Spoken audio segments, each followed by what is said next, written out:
el fondo claramente te dice, bueno, acá necesitas mejor corregir el tipo de cambio, no lo va a decir en esas palabras, pero está diciendo eso, y Argentina dice, no, ahora no, por favor. Por lo menos llegó hasta las elecciones. Bueno, ¿qué estás viendo? ¿Qué es lo que está ocurriendo en estos días? Bueno, estamos viendo realmente una situación complicada, diría, me parece, porque tenemos, como dice Cavallo, digamos, tenemos una situación en la cual el único financiamiento que viene, que tenemos disponible, con muy bajas reservas que tenemos en este momento, y por eso lo necesitamos, es el financiamiento del Fondo Monetario Internacional, y ese financiamiento viene con condicionalidad. No sabemos la condicionalidad, no sabemos las negociaciones.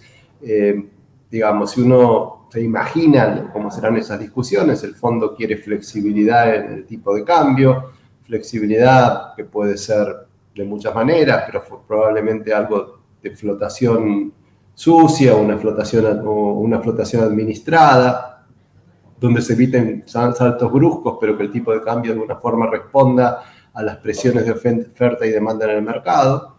El fondo debe estar pidiendo que saquen aspectos del cepo, no sabemos exactamente cuáles, porque sería suicida sacar todos los controles, pero claramente por lo menos para adelante que no haya los controles que existen hoy.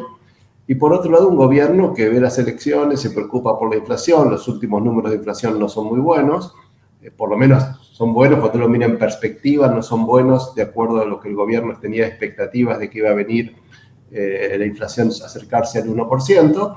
Y bueno, y todavía tenemos un choque, digamos, donde no sé cuál va a ser la solución, ¿no es cierto? Sabemos que hoy en día el mercado percibe que hay un problema con el tipo de cambio. Eso, digamos, el mercado dice, bueno, yo creo que la decisión o lo que piensa el mercado no es que no hay un problema y que no se va a resolver. La pregunta es cuándo se resuelve. Muchos piensan que se resuelve después de las elecciones, otros piensan que se va a resolver ahora. Y bueno, estamos con mucha incertidumbre realmente por toda esta situación que estamos viviendo, ¿no? ¿Vos crees que el acuerdo en sí con el fondo va a destrabar la situación, como dicen los funcionarios, que eso va a derrumbar el riesgo país y va a permitir que Argentina acceda a los mercados financieros para refinanciar la deuda?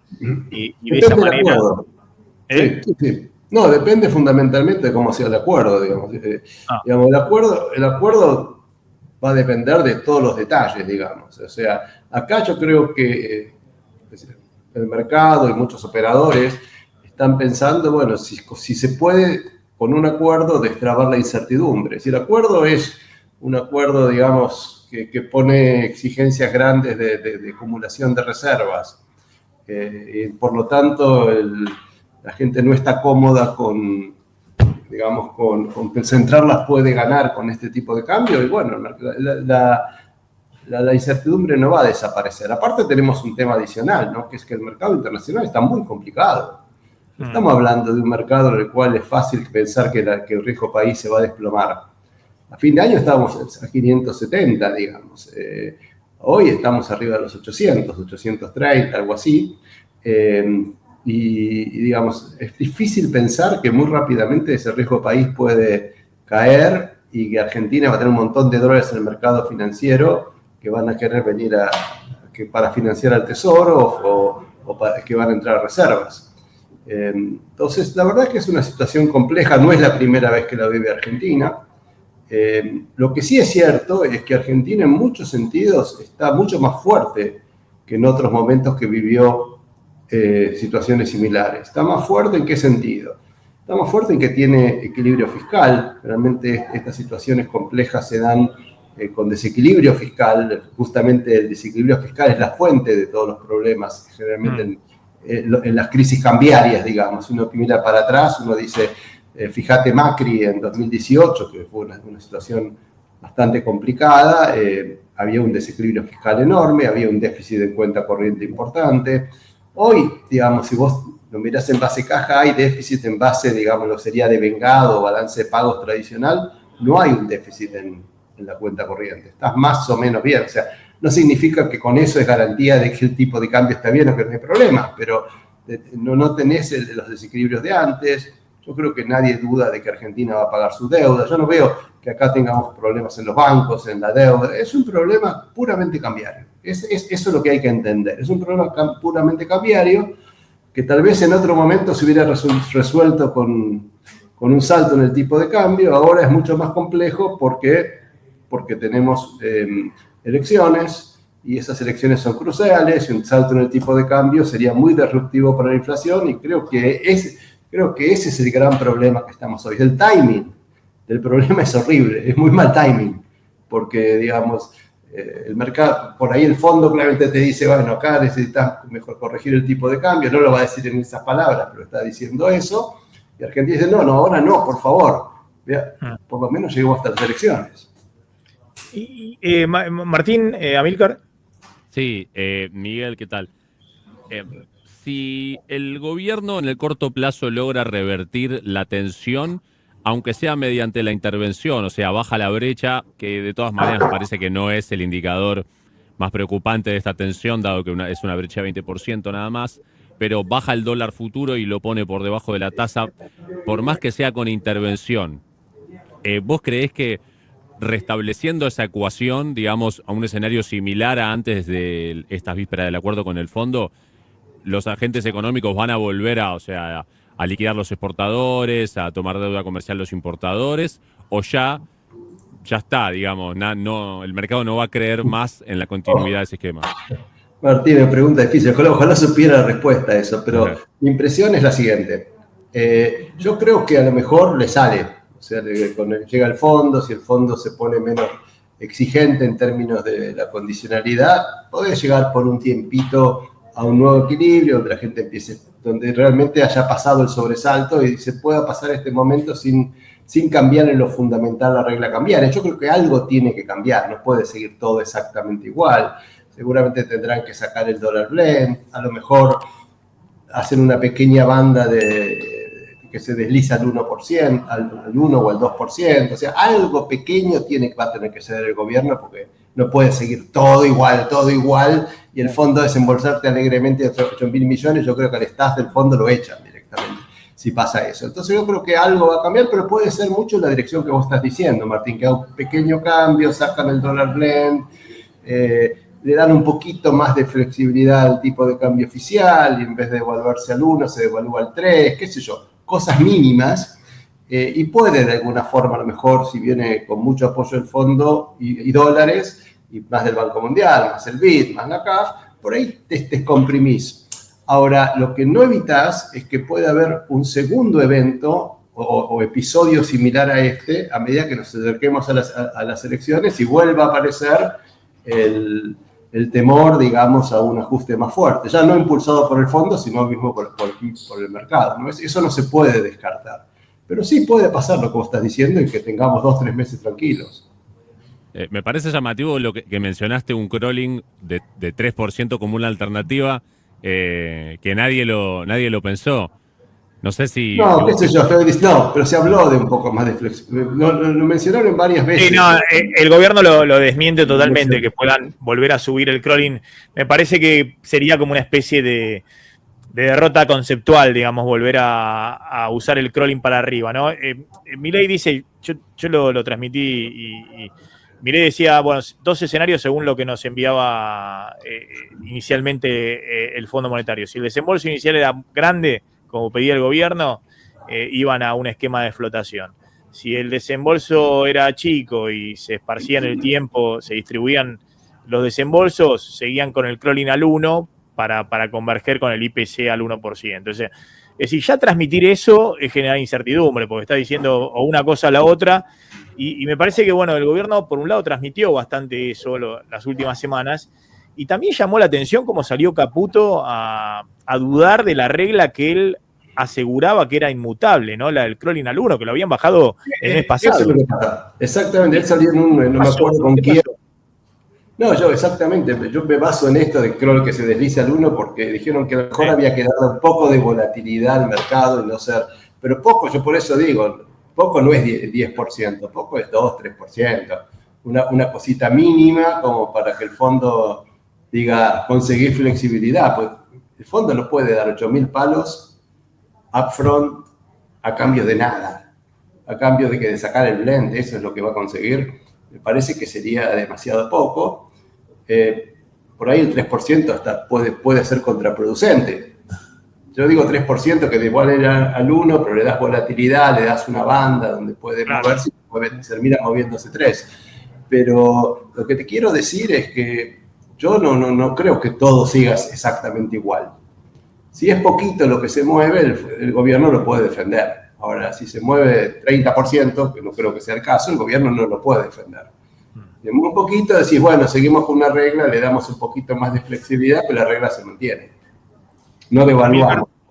No, te hago una, o sea, si ya evaluamos un escenario que pueda haber un corrimiento del dólar o algún cambio de la regla, ¿tiene margen para hacer cierta compensación desde el lado fiscal? Porque siempre todos quieren devaluar sin devaluar y puede dar algún incentivo por ese lado, como hizo con las retenciones. ¿Tiene algún margen para hacer eso o algún incentivo o algún amortiguador para que el impacto, por ejemplo, que si sube el tipo de cambio, las tarifas no se vayan muy arriba, algo impositivo? ¿Tenés margen por ese lado? Mucho margen no hay porque estamos con equilibrio fiscal ajustado, digamos, y ya bajamos las retenciones ya se han bajado las retenciones para mejorar el campo. Tendría que subir las retenciones de vuelta. No parece, digamos, la política que uno quiere seguir. Te doy tipo de cambio, pero te lo cobro con retenciones, que es lo que se hacía en las viejas devaluaciones. En los años 60 devaluaban y le ponían una retención a los alimentos para que no fuera inflacionario. Yo no veo que puedan hacer eso políticamente de subir retenciones y no creo que haya espacio fiscal para bajar impuestos, digamos. O sea que no lo veo que esta vez... Aún con el crecimiento que parece que está por arriba de las expectativas, no. Sí, de que la recaudación viene bien, el crecimiento viene bien, pero no te olvides que hay que compensar una caída de 1,5% del PBI del impuesto país y de otras cosas, digamos, del blanqueo y de un montón de cosas que hubo el año pasado, que este año no hay. Y me da la impresión que la presión, por ejemplo, sobre obra pública con las provincias está aumentando. Nada que uno se horrorice, pero marginalmente estaría aumentando. Entonces no veo que haya mucho espacio por el lado fiscal para compensar. ¿Qué considerás que sucedió en esta cosa tan extraña que es, vos venías saltando, ¿no? Yo siempre digo, estás cruzando el río, venías saltando de piedra en piedra, ¿no? Apareció el blanqueo que te dio un financiamiento cuando todos decían que a fin del año pasado tenían que modificar el régimen cambiario. Después hicieron lo que decían que no iban a hacer, que era bajar retención y darle un dólar especial para tener dólares en el verano, ¿no? Que eso hubo un ingreso, una compra importante del Banco Central, tanto en enero como febrero. Es cierto que vendieron 2.000 millones de dólares en la brecha, es decir, lo que compraban después lo terminaban vendiendo en la brecha no se sabe, para mantener comprimida la brecha adicional al dólar blend. Y en un momento, claro, se quedaron sin un esquema de que aparezcan dólares de algún lado. Ahora, venía lo del fondo, y lo del fondo supuestamente era una noticia que te ayudaba a consolidar el programa. ¿Qué es lo que sucedió? Que finalmente la noticia de que cerrabas con el fondo fue tomado como algo negativo, ¿no? Y generó que el Banco Central se ponga a vender dólares por todos lados. ¿Vos crees que ahí hubo un fallo de cálculo con el tema del tesoro norteamericano, que por ahí pensaban que el tesoro te iba a despejar todo para seguir con porque todos descontaban que iban a seguir con el crawling peg hasta octubre, hasta las elecciones? Bueno, eso es lo que descontaban. No, eso seguro, eso también tenía riesgos, porque a medida que se acercaran las elecciones y todo el mercado pensaba que el crawling no era sostenible, iba a haber un problema más adelante. Mejor que haya surgido ahora y no tan cerca de las elecciones. Pero yo creo que pasaron algunas cosas políticas, o que fue el tema Libra, que creo que de alguna forma lo desprestigió un poco. El gobierno por primera vez lo puso a la defensiva, generó mucho ruido afuera, incluso entre inversores. Y eso fue un primer llamado de atención, no creo que sea lo único, pero eso fue un primer momento donde el gobierno, por primera vez, pasó un momento así amargo, ¿no es cierto?, difícil. Y después el problema con el fondo, yo creo que fue que la negociación iba a empezar en enero, el programa estaba casi listo, faltaba poner el moño en enero, en febrero, principio de marzo. Y creo que lo que disparó la situación, la empeoró mucho, fue cuando Caputo salió a decir, empezó a hablar un poco de flexibilidad y se empezó, y la gente veía que el programa no se cerraba, entonces empezó a sospecharse de que no todo iba a seguir exactamente como estamos. El fondo no dijo nada, no hizo ninguna mención a que iba a haber cambios, pero empezó a haber una sensación en el ambiente de que esto no podía seguir así. Y que el fondo no iba a dar plata para que todo siga igual, que no iba a dar plata más que nada para que el gobierno o el Banco Central intervenga en el mercado de cambios. Y también, como bien decís vos, Maxi, también una sensación de que Trump no es el Trump que consiguió 54.000 millones de dólares a Macri. Es un Trump que va a apoyar, que va a mandar una cartita, pero no es el mismo Trump de antes. Es un Trump que por cada cosa que te da te pide 5 a cambio. Y Argentina no tiene mucho para darle a Trump, vamos a ser sinceros. Podrá ir Milei a Estados Unidos, elogiarlo, pero cuando se trata de guita, no tiene o guita o mercados o cosas, no sé, ahí veo, digamos, no tiene por ahora, o no encontró nada para ofrecerle. Y creo que Trump está tibio, apoya, por ejemplo, puede haber logrado que en vez de 6.000 millones nos puedan dar 8.000, pero no es esa cosa de ese apoyo incondicional que esperaba el gobierno. Y bueno, y con un fondo que está más duro, la sensación es que tenemos un fondo más duro de lo que estuvo con Macri, no con lo que estuvo con Massa. El staff del fondo está de alguna forma hackeado por todos los fracasos anteriores, digamos. O sea, dicen, no puede ser que Argentina una vez más no nos haga esto, digamos, nos diga una cosa y haga otra. Eso es lo que no quiere el fondo en este momento. Y está clarísimo que no lo quiere, y el board no lo quiere, y hay una fatiga con Argentina. Una fatiga que viene de que con Macri salió mal, de que la convertibilidad salió mal, de que le dieron plata a Massa con la promesa de una devaluación y que iba a seguir devaluando el ritmo de precios, y Massa al día siguiente de devaluar fija el tipo de cambio hasta las elecciones y empieza el plan platita. O sea, somos un país, digamos, que nombran a Argentina y todo el fondo tiembla. Nadie quiere poner gancho ya para Argentina. Y eso también impacta, ¿no?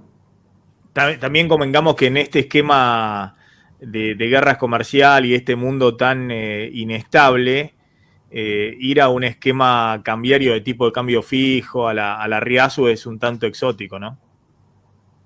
Sí, aparte ya tenemos atraso, digamos, esto lo o sea, cuando empieza la convertibilidad. Digo, todo el mundo están con volatilidades en la moneda, moviéndose todo el mundo, y la Argentina, que además no tiene financiamiento, fija su tipo de cambio. Es exótico, ¿o no? No, pero aparte, sí, aparte cuando empieza convertibilidad a caballo, lo empezó con un tipo de cambio súper alto, venía de la hiper, que está en Argentina súper barata, y después se fue encareciendo lentamente. Acá nos encarecimos en un año. Entonces, también está jugando, también fijando. O sea, una cosa sería fijar con un tipo de cambio súper alto donde tenés margen para apreciarte, y otra es con un tipo de cambio que está justo o abajo del agua, no sabemos. Claro. Sí, ahí lo que todos plantean es que el gobierno había establecido una regla transitoria que era el 2%. El propio Caputo lo decía cuando lanzó el programa, que necesitaba una referencia nominal del plan económico para los primeros 3-4 meses, que después eso se iba a ir flexibilizando, digamos, que iba a ir ajustando según el ritmo inflacionario, y esa regla la tomó como si fuera la base del programa económico, ¿no? Después sí, claro. Entonces ahí se complicó todo porque no la movió más. Es más, cuando la movió para abajo, y incluso hay algunos que hablan de que si la tiene que mover de vuelta, la movería a 0,5 o a 0. Cuando todo el mundo piensa que hay que ir para el otro lado. Pero sí, yo creo que empezó como regla transitoria. Y la otra cosa que no pudo hacer el gobierno es salir del cepo. O sea, si vos en la práctica sí se flexibilizó el cepo para las importaciones, pero para casi todo lo demás sigue bastante restringido, digamos. Es complicado para hacer pagos al exterior. Y eso obviamente lleva a que las empresas... no es solamente el cepo, es el hecho de que hay dos tipos de cambio. O sea, todavía tenemos dos tipos de cambio. Y entonces la gente dice, pero pará, ¿y Argentina cuál es el tipo de cambio que tengo que mirar? Y la convergencia del tipo de cambio oficial, medio que ahora claramente está en duda. Y es lo que pasa en general, que los tipos de cambio convergen al libre. O sea, las cosas hasta fin del año pasado era un relojito suizo. Lo que ellos decían pasaba. Ahora, viste, empezás, ya no le salen todas y entonces el mercado se le anima un poquito más. La última, Martín. Sí, Miguel, ¿a vos te parece que la brecha puede converger de arriba hacia abajo o necesariamente tiene que... O sea, ¿es posible eso que el gobierno viene diciendo desde antes o necesariamente tiene que pasar ese salto? O sea, ¿hay alguna otra manera como vos dijiste que el problema es netamente cambiario, de solucionar eso sin afectar todo lo demás? Y todo depende, digamos, de dónde está. Digamos, el año pasado, por ejemplo, sí hubo momentos en que la brecha, sobre todo al principio, estaba totalmente, o sea, se iba achicando, bajó de 200 al 7%. Estaba convergiendo, también que el mercado no era libre, pero estaba convergiendo. Ahora estamos en otra situación. Entonces, a mí me parece que era difícil que hubiera convergido, si hubiera estado todo libre, que convergiera el tipo de cambio oficial. Pero podría haber sido una brecha, digamos, que podría haberse unificado en un nivel bastante parecido al tipo de cambio oficial. Ahora estás en una situación más difícil porque el mercado está nervioso. Entonces, y calmar este mercado en un año electoral va a ser difícil.